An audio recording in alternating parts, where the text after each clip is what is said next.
For those that might be still struggling with the rear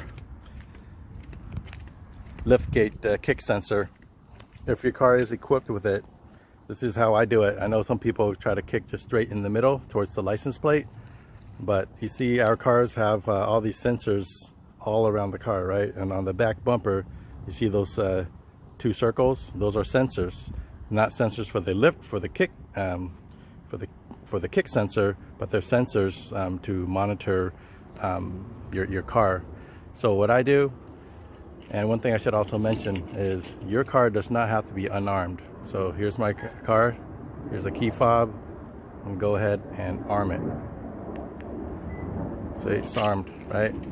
So you just walk up to it and just kick towards that dot right there. You don't have to kick the bumper physically, just walk up to it and just give it a quick whoosh. Right? Opens right up. If you want to close it, just walk right up to it, kick towards it again.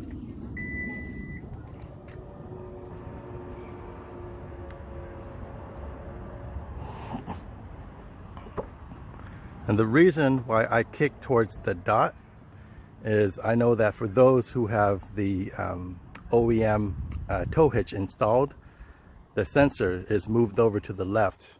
I'm not sure if it's really moved over to the left or if that sensor is always more towards the left that most of that time.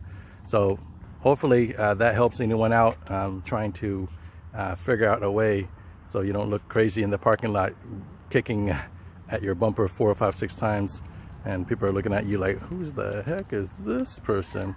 Anyways, take care.